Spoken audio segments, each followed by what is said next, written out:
नमस्कार सबैजनालाई। आज हामी कोरियन भाषा पढ्ने पहिलो दिनमा छौँ।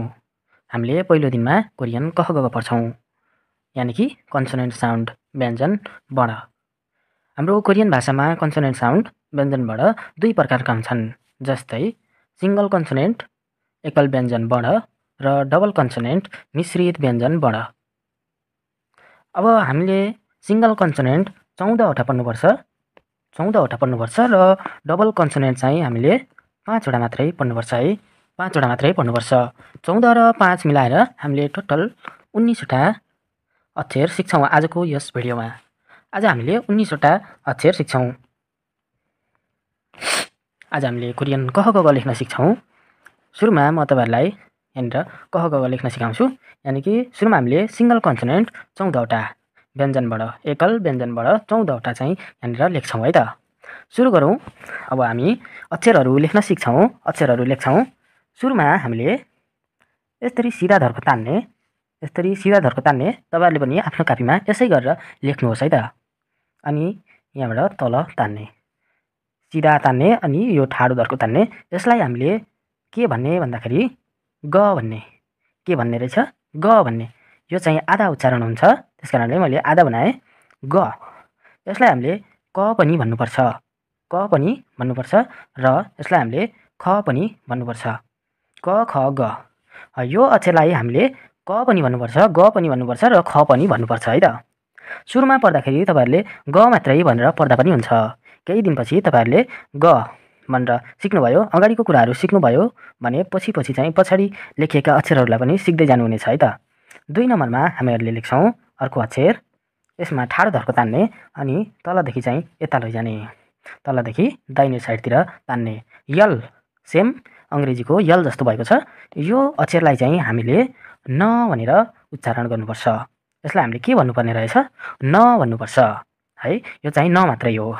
3 नम्बरमा हामीहरूले सुरुमा यस्तो सिधा धर्को तान्छौँ, अनि यहाँदेखि तल ठाडो धर्को तान्छौँ, अनि फेरि यहाँदेखि पनि सिधा धर्को तान्छौँ।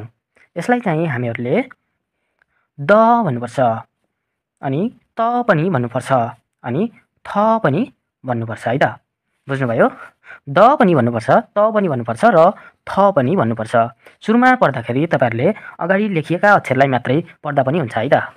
अनि अगाडि लेखिएका अक्षरहरू तपाईँहरूले याद गर्न सक्नुभयो भने केही दिनपछि साइडका अक्षरहरू पनि देखिरहेको हुन्छ, पढ्दाखेरि याद हुन्छ नै है त। अब हामीले 4 नम्बरमा लेख्छौँ। यसमा पनि यसरी सिधा धर्को तान्ने, अनि यहाँदेखि थोरै सानो ठाडो धर्को तान्ने, अनि यहाँदेखि फेरि पछाडि लैजाने, यस्तो गराउने, अनि यसलाई फेरि तल तान्ने, अनि यहाँदेखि फेरि अगाडि लैजाने। यो अक्षरलाई चाहिँ हामीले र अनि ल भन्नुपर्छ है त। र अनि ल। यी सबै अक्षरहरू आधा उच्चारण हुने अक्षरहरू हुन्। तपाईँहरूले यो कुरा पनि याद गर्नुहोस्, यी सबै अक्षरहरू आधा उच्चारण हुने अक्षरहरू हुन् है त। यहाँसम्म हामीले के पढियो भन्दाखेरि यसलाई हामीले ग भन्ने सुरुको अक्षरलाई मात्रै पढ्नुहोस् है त अहिलेको लागि। ग न द र। के भयो? ग न द र। तपाईँहरूले पनि मैले भने जस्तै गरेर यसै गरेर भन्नुभयो भने चाँडो याद हुन सक्ने सम्भावना हुन्छ है त। ग न द र। ग न माने गन बन्दुक, द र माने तिजमा खाइने दर, बन्दुक दर। अब हामीले पढ्छौँ 5 नम्बरमा। यसमा चाहिँ हामीले ठ्याक्कै 4 पाटे बक्स बनाउँछौँ। 4 पाटे बक्स बनाउने यसलाई हामीले म भनेर उच्चारण गर्नुपर्छ। यसलाई चाहिँ हामीले के भन्नुपर्ने रहेछ? म भनेर उच्चारण गर्नुपर्छ। 6 नम्बरमा हामीले अर्को अक्षर पढ्छौँ।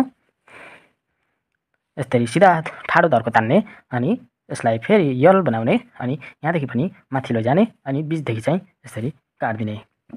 बुझ्नुभयो? तल लाने, यसरी फेरि सिधा धर्को तान्ने, अनि यहाँदेखि ठाडो माथि लैजाने, बिचदेखि काट्दिने। यो अक्षरलाई चाहिँ हामीहरूले ब पनि भन्नुपर्छ, प पनि भन्नुपर्छ र फ पनि भन्नुपर्छ है त। ब, प अनि फ भन्नुपर्छ। सुरुमा पढ्दाखेरि तपाईँहरूले यो अगाडिको अक्षरहरूलाई मात्रै याद गर्नुहोस् है त। अहिलेको लागि चाहिँ अगाडिको याद गर्नुभयो भने पछाडिको चाहिँ आफै जस्तै टाइममा याद हुन्छ है, चाँडै नै याद हुन्छ। सुरुमै सबै याद गर्न खोज्नुभयो भने अलिकति गाह्रो भयो जस्तो फिल हुनसक्छ, त्यही भएर अगाडिको अक्षरहरूलाई मात्रै याद गर्नुभयो भने चाँडो याद हुन्छ, चाँडै सिकिन्छ है। अब हामीले 7 नम्बरमा अर्को अक्षर लेख्छौँ। यसलाई चाहिँ यसरी तेर्सो धर्को तान्दिने, अनि यताबाट पनि यसरी तेर्सो धर्को तान्दिने। यो अक्षर यस्तै नै हो। यो अक्षरलाई हामीहरूले स भनेर उच्चारण गर्नुपर्छ, अनि त पनि भन्नुपर्छ है त। ल अब यहाँसम्म हामीले 7वटा अक्षर के पढियो फेरि रिभाइज गरौँ है त। यो अक्षरलाई हामीले ग, यसलाई न, ग न बन्दुक, द यो अक्षरलाई द, अनि यसलाई चाहिँ र, द र तिजको दर, गन तिजको दर, म भनेको आफू, ब यसलाई चाहिँ ब, यसलाई चाहिँ स, ब स, म आफूले आफूलाई ब स भनेर भनिरहेको छ। ग न द र म ब स के भयो? ग न द र म ब स, ग न द र म ब स। ल अब हामीले 8औं नम्बरमा अर्को अक्षर पढ्छौँ। 8औं नम्बरमा हामीले पढ्ने अक्षर रहेको छ। यसलाई चाहिँ हामीले सिधै गोलो नै बनाउने है त। यो अक्षरलाई हामीले यहाँनिर ङ भनेर पढ्छौँ, ङ भनेर पढ्छौँ।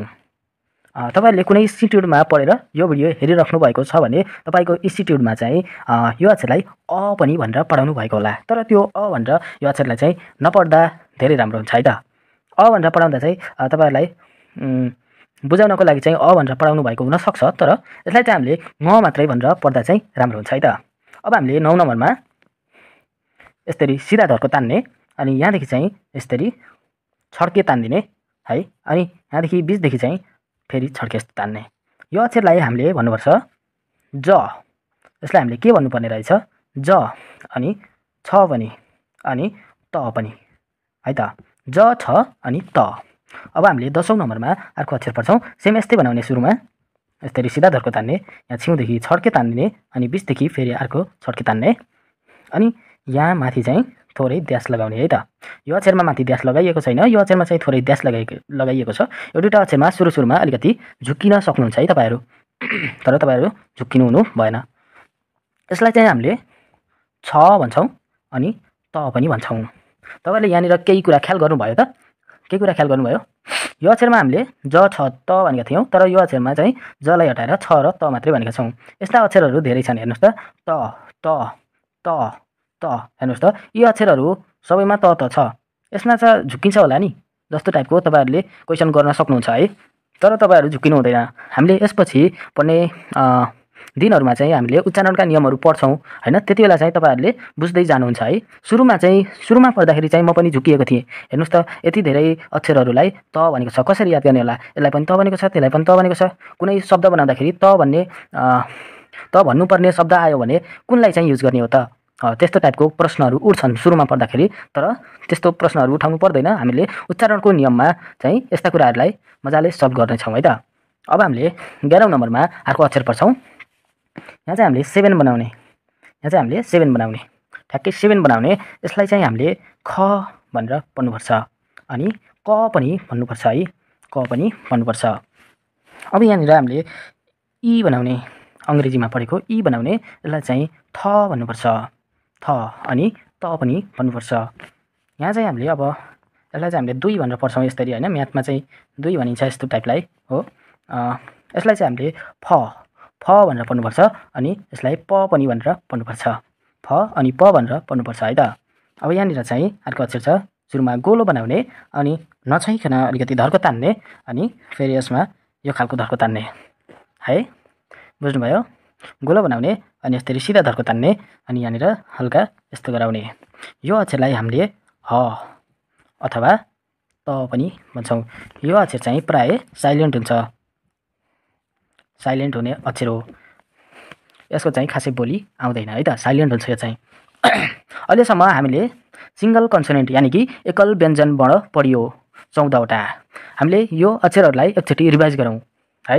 यो अक्षरलाई हामीले ग, यसलाई न, ग न, यसलाई द, यसलाई चाहिँ र, द र, ग न द र, यसलाई चाहिँ म, यसलाई चाहिँ ब, यसलाई स, म ब स, ग न द र म ब स, ग न द र म ब स।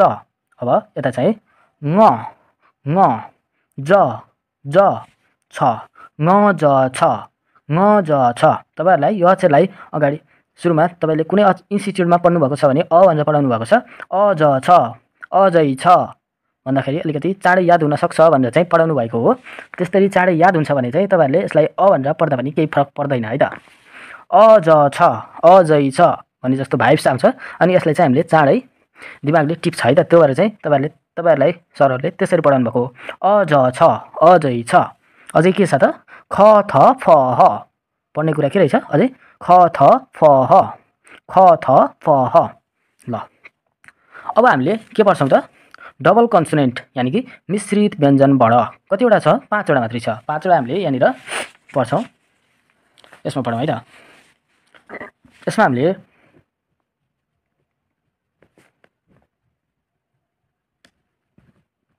हामीले डबल कन्सोनेन्ट पढ्छौँ डबल कन्सोनेन्ट कतिवटा छ 5 वटा हो 5 वटा छ यसमा चाहिँ हेर्नुहोस् है अब हामीले डबल कन्सोनेन्ट भनेपछि डबल डबल अक्षरहरू हुन्छन् यसमा मैले यही बनाएँ हो हेर्नुहोस् त यही अक्षर बनाएँ यही अक्षरलाई हामीले डबल बनाएर पढ्छौँ यहाँनिर यो अक्षर डबल भयो यो अक्षरको उच्चारण के हुन्छ क क क है क अनि एउटालाई छोडेर यसलाई है त यसलाई डबल लेख्ने यो त डबल कन्सोनेन्ट हो त्यही भएर डबल लेखिएको छ यो अक्षरलाई मैले डबल लेखेँ अब यसलाई चाहिँ हामीले त के भयो क त अब फेरि एउटा अक्षर छोडेर भन्दा पनि दुईटा अक्षरलाई छोडेर सुरुमा एउटा अक्षर छोडेर अनि त्यसपछि दुईटा अक्षर छोडेर यसलाई लेख्छौँ यसलाई पनि हामीले दुईवटा लेख्छौँ यसलाई चाहिँ हामीले के भनेर उच्चारण गर्ने प के भन्ने प अब चाहिँ नछोडिकन यसलाई नै लेख्ने कुनलाई लेख्ने यहाँनिर देखिने छ स्क्रिनमा यही अक्षरलाई नै लेख्ने यो अक्षरलाई डबल लेख्ने यस्तो गराउने ल यसलाई चाहिँ हामीले स है त स अब चाहिँ फेरि एउटा अक्षरलाई छोडेर अर्को अक्षरलाई डबल लेख्ने यसलाई हामीले च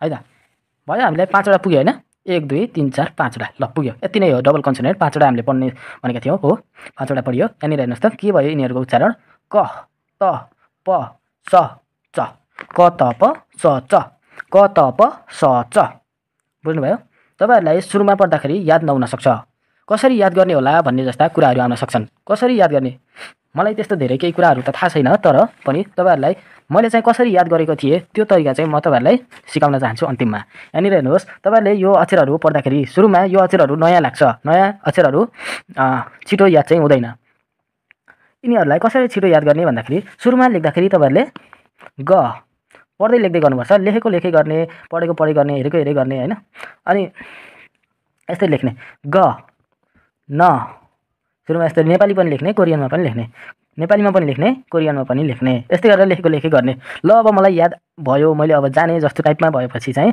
तपाईँहरूले नहेरिकनै नेपाली नलेख्ने कोरियनमा मात्र लेख्ने ग न द र अब के थियो यार के थियो झुक्किन सक्छ है झुक्किन्छ यस्तै झुक्किन्छ के थियो थाहा भएन भने चाहिँ हेर्ने के हो त यसपछि के हो यो म बक्सलाई म भनेर पढेको थियो म अब फेरि ब अब फेरि याद हुँदैन यसरी हेर्ने लेख्ने यस्तै गरेर लेख्ने अनि फेरि यसलाई नेपालीमा पनि लेखिदिने ग न द र यस्तै गरेर लेख्ने सुरुमा चाहिँ तपाईँहरूले सुरुको अक्षरलाई मात्रै नै पढ्नुहोस् है सुरुमै तपाईँहरूले सक्नुहुन्छ भने यताको अक्षरहरूलाई पनि याद गर्दा राम्रो हुन्छ तर सबभन्दा राम्रो चाहिँ सुरुमा अगाडिको अक्षरलाई मात्रै पढ्नुहोस् अनि यी अक्षरहरू चाहिँ अटोमेटिकल्ली याद भइ नै हाल्छन् है त तपाईँहरूले यसै गरेर याद गर्न सक्नुहुन्छ सुरुमा चाहिँ नेपालीमा पनि लेख्ने कोरियनमा पनि लेख्ने गर्ने अलि अब याद आउँला अब म सक्छु होला जस्तो टाइपमा भएपछि चाहिँ नेपाली नलेख्ने कोरियनमा मात्र लेख्ने अनि यस्तै गरेर लेख्ने कसरी लेख्ने भन्दाखेरि ऱ्यान्डमली एउटा पेपर लिने होइन ऱ्यान्डमली एउटा पेपर लिने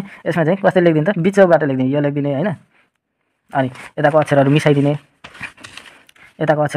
यसरी हो यसरी मिसाइदिने होइन यसरी अक्षरहरू मिसाउने यो अक्षरहरू मिसाउने यस्तै गरेर राखिदिने आजको रातमा यस्तै गरेर राखिदिने यताको नेपाली नलेख्ने यतिकै राखिदिने यस्तै सबै लेख्ने हाम्रो 19वटा अक्षरहरू छन् 19वटा अक्षरहरूलाई यस्तै गरेर ऱ्यान्डमली लेखेर राखिदिने अनि भोलि बिहान उठेपछि सुरुमा मुखसुख धोइसकेपछि टक्क पढ्ने बेलामा के गर्ने त सुरुमा यो पेपरलाई लिने अनि यसको चाहिँ सल्भ गर्ने यो के हो त यो अक्षरलाई हिजो के भनेर पढिएको थियो त ल यो याद आयो र यो के थियो यसलाई हामीले के भनेका थियौँ ख यसलाई थ अब यो के हो अब झुक्किन नि सक्छ अब तपाईँ झुक्किनु भएन भने यसरी लेख्न सक्नुभयो भने तपाईँले जान्नुभयो झुक्किनु भयो भने चाहिँ त्यसलाई स्टार लगाउने अनि त्यसलाई हेरिराख्ने यसरी पढ्नुभयो भने चाहिँ तपाईँलाई छिटो याद हुन्छ यसरी पढ्नु होला मैले यसरी नै पढेको थिएँ आजको लागि मैले भिडियो यति नै गर्न चाहन्छु हस्त धन्यवाद।